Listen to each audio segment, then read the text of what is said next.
꿈과 사랑의 교회 성도 여러분, 지난 밤에 평안하셨습니까? 지금부터 3월 31일 새벽 예배를 하나님께 올려드리겠습니다. 사도신경으로 신앙 고백하시겠습니다.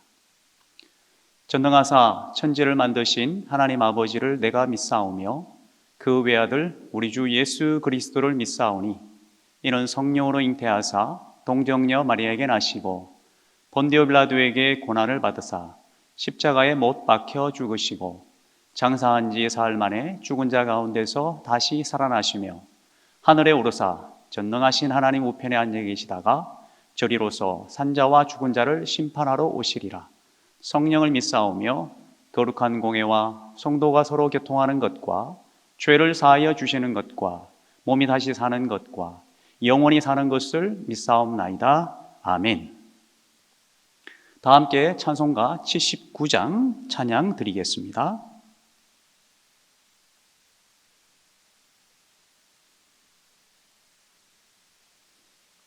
오늘 주신 하나님의 말씀은 창세기 1장 26절에서 31절입니다. 창세기 1장 26절에서 31절입니다. 구약 성경 2페이지이며 4월 바이블 라이프 16페이지가 되겠습니다. 제가 봉독하겠습니다. 하나님이 이르시되 우리의 형상을 따라 우리의 모양대로 우리가 사람을 만들고 그들로 바다의 물고기와 하늘의 새와 가축과 온 땅과 땅에 기는 모든 것을 다스리게 하자 하시고 하나님이 자기 형상 곧 하나님의 형상대로 사람을 창조하시되 남자와 여자를 창조하시고 하나님이 그들에게 복을 주시며 하나님이 그들에게 이르시되 생육하고 번성하여 땅에 충만하라. 땅을 정복하라. 바다의 물고기와 하늘의 새와 땅이 움직이는 모든 생물을 다스리라 하시니라. 하나님이 이르시되 내가 온 지면에 씨 맺는 모든 채소와 씨 가진 열매 맺는 모든 나무를 너희에게 주노니 너희의 먹을거리가 되리라. 또 땅의 모든 짐승과 하늘의 모든 새와 생명이 있어 땅에 기는 모든 것에게는 내가 모든 푸른 풀을 먹을거리로 주노라 하시니 그대로 되니라. 하나님이 지으신 그 모든 것을 보시니 보시기에 심히 좋았더라. 저녁이 되고 아침이 되니 이는 여섯째 날이니라. 아멘. 오늘은 존재의 의미라고 하는 제목으로 하나님의 말씀을 전하겠습니다. 중국 양나라에 양성료라는 유명한 화가가 있었습니다. 벽에 2마리의 용을 그렸는데 눈동자를 그리지 않았다고 합니다. 그 이유를 묻자 눈동자를 그리면 용이 살아 달아날 것입니다 라고 했습니다. 사람들이 그의 말을 믿지 않자 그런 한 마리 용의 눈에 눈동자를 그려 넣었습니다. 그러자 내성병력과 함께 그 용이 살아서 벽을 차고 하늘로 올라갔다고 합니다. 물론 지어낸 이야기겠지만 여기에서 활용점정이라고 하는 유명한 고사 용어가 나왔습니다.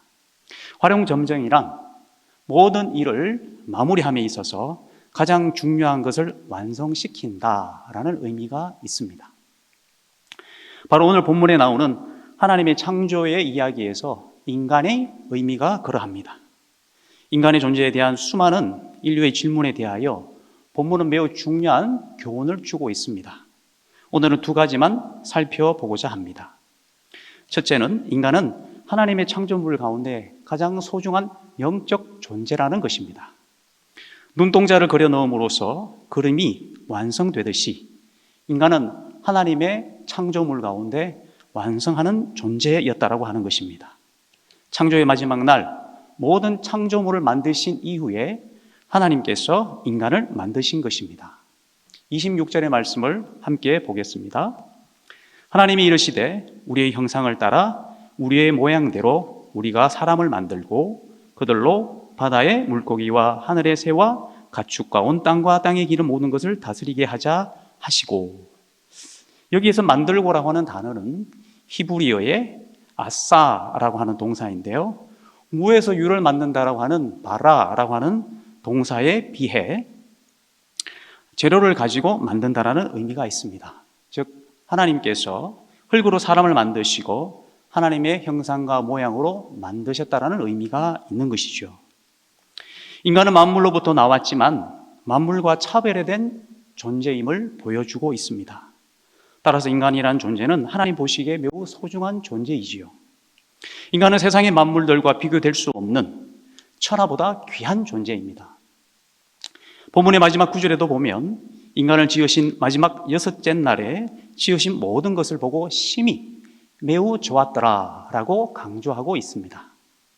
시편 8편의 다윗의 고백은 사람을 하나님보다 조금 못하게 하시고 영화와 종교로 관을 씌우셨나이다 라고 한 것처럼 인간은 하나님보다 조금 못한 존재로 영화와 존귀한 자라고 하는 것이죠.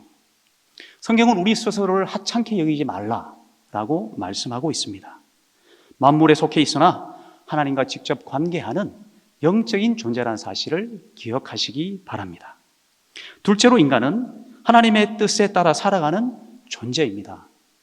사람은 자신의 마음대로 살아가는 존재가 아니라 언제나 하나님의 뜻에 따라서 살아가야 합니다.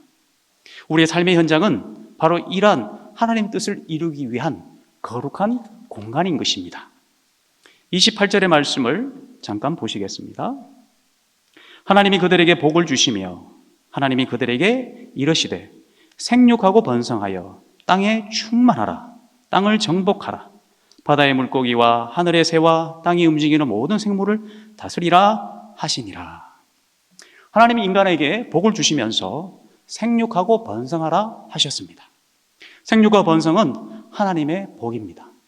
다시 말하여 우리의 성장과 결혼과 양육과 직장과 일상의 삶이 우리에게 주신 하나님의 복인 것이죠. 또한 땅을 정복하고 모든 생물을 다스리라는 것은 하나님의 뜻과 선한 목적에 따라 잘 돌보고 관리하라는 의미입니다.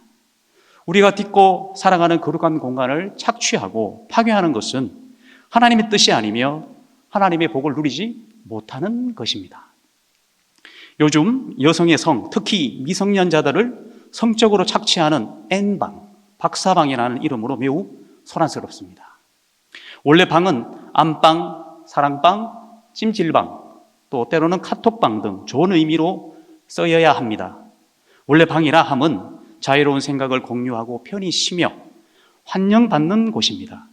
하지만 잘못된 방식으로 착취하고 또한 고통을 주면 그러한 방이 태폐적인 방이 되고 마는 것입니다. 따라서 우리의 일상에서 생육하고 번성하며 하나님의 선한 목적대로 돌보고 관리하는 것은 매우 중요합니다. 성도들은 인간의 존재로 태어나서 죽을 때까지 하나님의 존귀한 피조물이며 우리를 창조하신 분의 뜻과 목적에 맞게 살아가는 것이 복임을 알아야 하겠습니다. 말씀을 맺겠습니다. 우리가 기억해야 할 존재의 의미란 하나님께서 우리를 만물 가운데 마지막에 창조하심으로 인간이 만물에 속하였으나 존귀하며 영적인 존재라는 사실과 거룩한 삶의 공간에서 하나님의 뜻대로 순종하며 살아가는 복된 존재라고 하는 점입니다. 오늘도 주신 말씀을 붙잡고 승리하는 귀한 성도들이 되기를 주의 이름으로 축원합니다. 우리 함께 기도하겠습니다. 우리를 창조하시고 복 주시는 하나님 아버지, 우리의 존재가 하나님 보시기에 얼마나 존귀하며 영적인 존재인지, 그리고 이 땅에서 하나님의 뜻대로 사는 것이 얼마나 복되고 참으로 귀한 것인지 알게 하시니 감사합니다.